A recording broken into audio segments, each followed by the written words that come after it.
मंडळी, काही दिवसांपूर्वी आपण एमपीएससी किंवा तत्सम स्पर्धा परीक्षेत नापास झालेली, पोस्ट न निघालेली मुलं सध्या काय करतात, त्यांची अवस्था कशी होते याबद्दल वास्तव परिस्थिती मांडण्याचा प्रयत्न केला होता। दरम्यान त्या व्हिडिओच्या खाली तुमच्यापैकी अनेकांनी स्पर्धा परीक्षेचे क्लासेस घेणाऱ्या संस्थांमध्ये कसा काळा बाजार होतो याबद्दल व्हिडिओ करा म्हणून कमेंट केल्या होत्या। त्यानंतर आम्ही काही ठिकाणी जाऊन माहिती घ्यायला सुरुवात केली, क्लास करणाऱ्या पोरांशी बोललो, अनेकांनी त्यांना आलेले बरे वाईट अनुभव आमच्याशी शेअर केले आणि कसं या स्पर्धा परीक्षेच्या फक्त मोटिवेशनल देणाऱ्या क्लासेस मायाजाळात अडकून त्यांचे आयुष्य उद्ध्वस्त झाली हे सगळं सविस्तर सांगितलं। स्पर्धा परीक्षांचे क्लासेस हा करोडोंचा बिझनेस आहे आणि त्यात आजवर अनेकांनी हात धुवून घेतले, पण पोरापोरींचं मात्र त्यात वाटोळच झालेलं आहे। कारण क्लासेसमध्ये येणारे कथित मोटिवेशनल स्पीकर त्यांना हे सांगत नाहीत की दरवर्षी 6 ते 7 लाख मुलं त्या परीक्षेला बसतात आणि त्यातील फक्त 700 मुलांनाच नोकऱ्या मिळतात, बाकीची पुन्हा आयुष्याशी झगडा करत बसतात। पण या कोचिंगवाल्यांच्या व्यवसायात मात्र दिवसेंदिवस वाढच होत चालली आहे। क्लासेसवाले आता हजारात नाही लाखात फी घेतात आणि त्यामुळेच पुण्यासारख्या शहरात जिथं भाड्यानं रूम घेताना सर्वसामान्य माणसाच्या काळजाला धसका बसतो तिथे क्लासेसवाल्यांच्या 4 ते 5 मजली बिल्डिंग्स आहेत। बरे एवढे महागाईचे क्लास करून बी शेवटी पूजा खेडकरांसारखे बडे लोक आधीच आपली पोस्ट रिझर्व करून ठेवणार।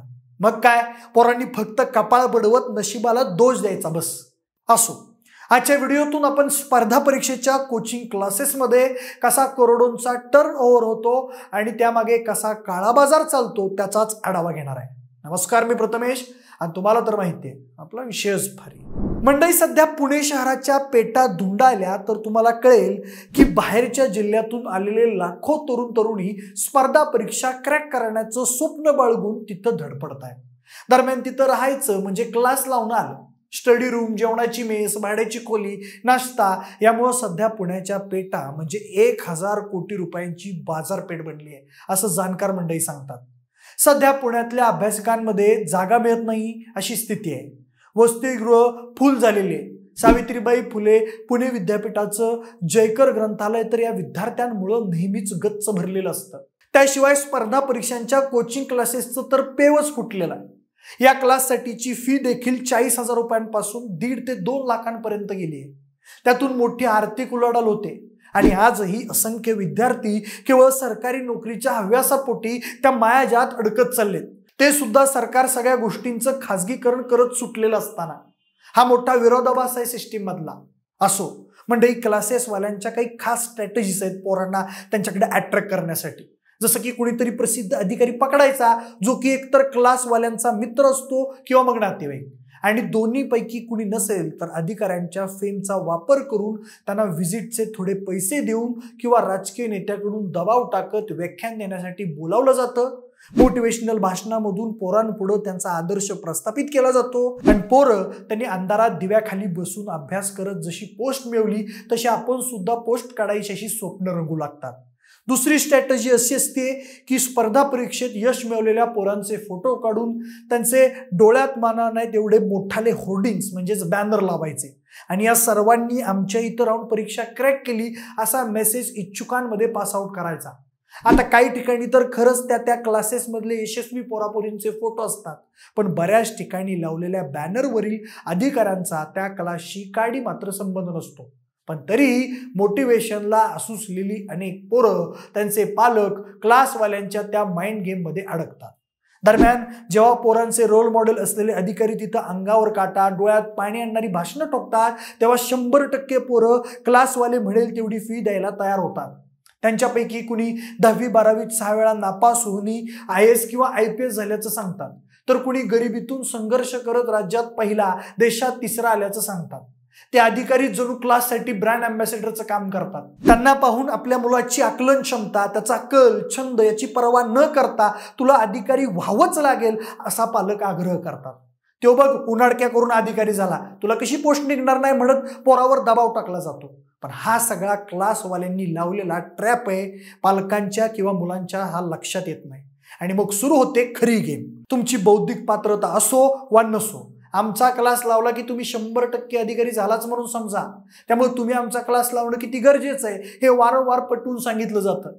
खरं तर विद्येचं माहेरघर असं नाव झालंय म्हणून तरुण तरुणी आणि त्यांचे पालक पुण्यातल्या क्लासेसवाल्यांकडे धाव घेतात. बरेच जण घरी अभ्यास होत नाही, शांतता पाहिजे तरच पोस्ट निघेल म्हणून घरच्यांना किमान आम्हाला पुणे नाही पण जिल्ह्याच्या क्लासमध्ये तरी जाऊ द्या म्हणून दुपाटणं लावतात. मंडळी, पुण्यातील पेठांमध्ये दर 100 मीटरवर स्पर्धा परीक्षेची केंद्र आणि अभ्यासिका आहेत. सध्या पुण्यात आघाडीवर असणाऱ्या क्लासेसच्या फीचे आकडे ऐकून तुम्हाला आकडी येईल. पुण्यात साधारणपणे एका विद्यार्थ्यांकडून MPSC साठी 60 ते 70 हजार आणि UPSC साठी 80 ते 95 हजार रुपये वसूल केले जातात. अशी एका बॅचमध्ये किमान 100 मुलं असतात. अशा दिवसाच्या 4-5 बॅच असतात. त्या बॅचेसचा कालावधी साधारण 3 महिने, 6 महिने आणि 1 वर्षाचा असतो. हे क्लासेसवाले फक्त क्लास घेऊन थांबत नाहीत तर स्वतःचीच प्रकाशन संस्था निर्माण करून पुस्तकं प्रकाशित करतात. जो क्लास लावेल त्या विद्यार्थ्याला 50% सवलतीत ती स्पर्धा परीक्षेची पुस्तकं दिली जातात.